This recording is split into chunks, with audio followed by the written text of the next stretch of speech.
Hello and welcome to Australia, where we are going to learn about the Aboriginal dot paintings.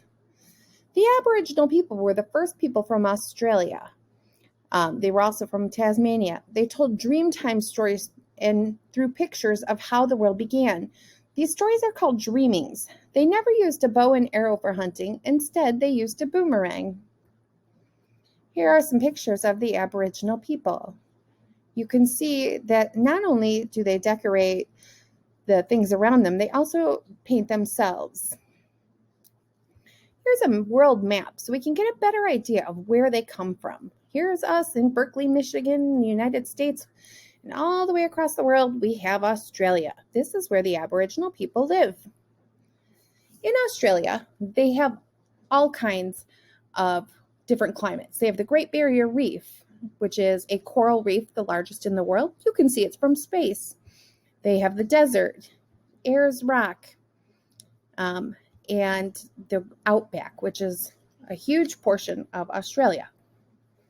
There are tons of different kinds of wildlife in Australia, including clownfish, sea anemones, different kinds of coral, sharks, dingo, koala, kookaburra, wombat, wallabies, platypus, cockatoo, emu, and saltwater crocodiles, and of course, the kangaroo.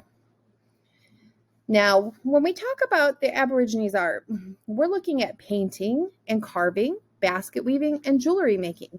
When they painted on natural items like leaves and bark and wood. They used sand and clay for paint, which is why you'll notice that most of the paintings are red, brown, black, and white.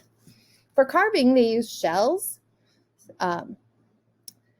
rocks, eggs, and wood. They used the wood for their shields, spears, bowls, and boomerangs. Aboriginal painting is the oldest form of art. There are landscape paintings created from 10,000 years ago. They are storytelling that they draw in the dirt. There is navigation painted in caves and ceremonies painted on the bodies. So lots of different styles of art happening within this one culture of people. The birch bark paintings started in the 1930s, and they used the same natural paints as in the cave paintings. It's important because it shows the earliest period of ancient culture, and it's important to anthropologists, archaeologists, and artists. The Aboriginal artists can only paint stories that belong to their family. Most artists paint pieces from their dreams. They're shared within their family, and they're part of who they are. It's part of their identity.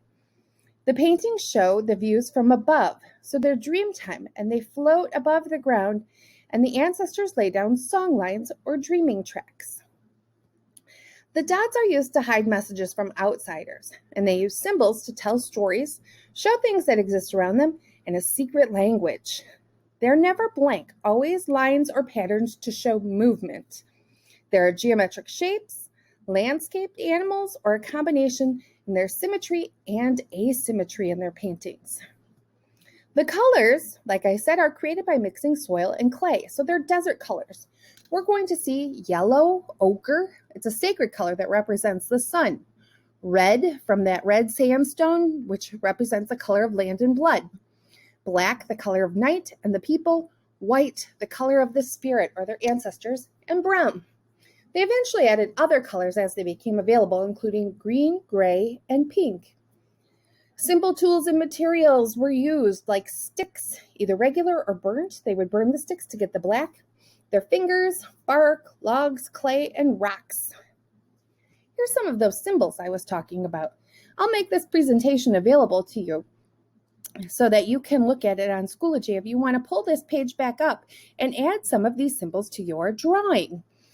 You can see that they use them to communicate with each other. There's symbols like this, which is a person or maybe a campsite. There's important things to know about, like where there's water or rain.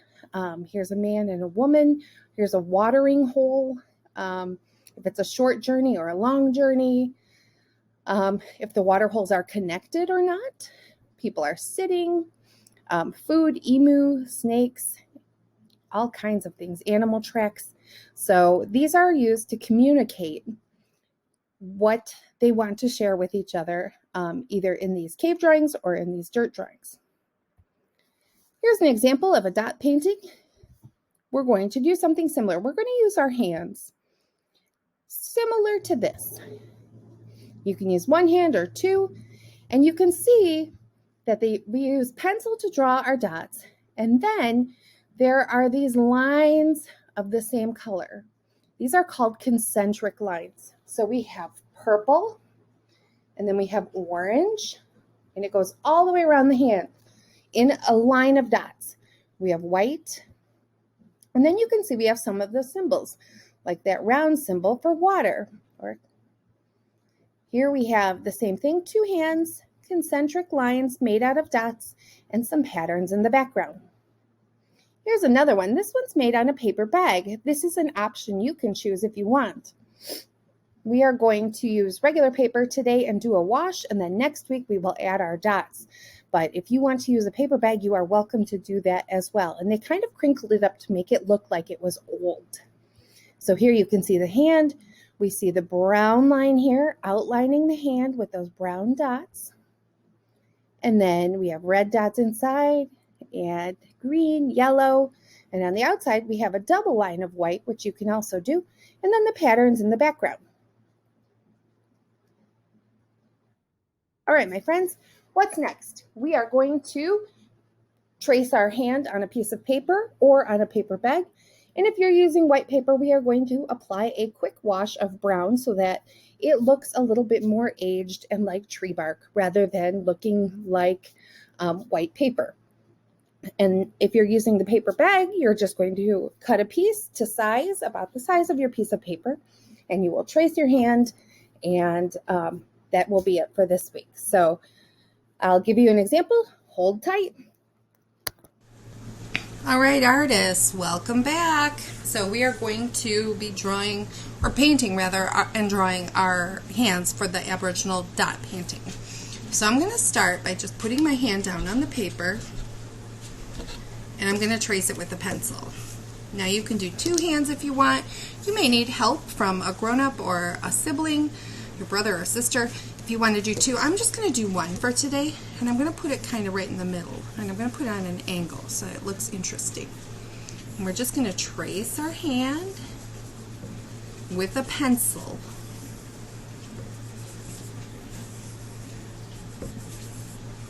Now I have really big hands, and you have much smaller ones, so you may want to do two. Okay, if you want to do another one this way, you could. If you want to do one just sort of coming off a little bit, we could do something like that. I could just put in a little bit like this, a couple fingers.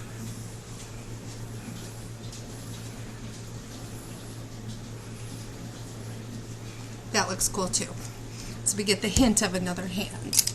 Okay, now we need to pull out our watercolors.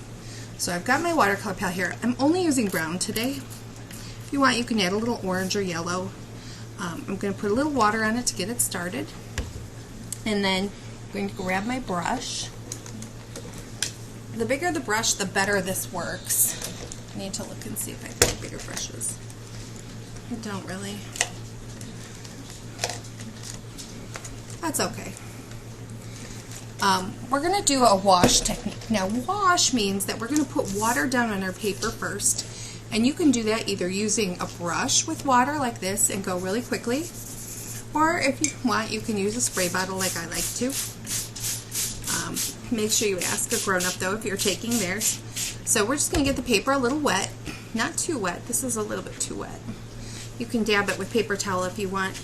And then I like to sort of spread my water around, make sure it's nice and even. Now for the wash, we are going to take our brown. I'm going to dip it in there, and then we're just going to put a little bit on. And by putting the water on our paper first, it's going to allow us to really spread that brown around and keep it really light so that it looks like wood and not like we painted our paper brown. My brown is a little chunky still. Okay, see how light it is? Because that paper is already wet. Now don't get it too wet, and don't paint it too much because your paper will get those little pills, those little balls of paper, and it'll start to fall apart. So we want to work really quickly, not worry too much about what it looks like, just make sure it's brown, and then let it dry before next week. And then we'll get into our dots next week, making those concentric lines with dotted circles. And we can use markers or paint for that. But this one we're just going to use a little paint. Okay, that's it. I'm going to let this dry so that next week it is ready to go. Easy peasy. Okay, my friends, I will see you guys on Friday. Make sure you clean up your paint when you're done, or ask your grown-up to help you.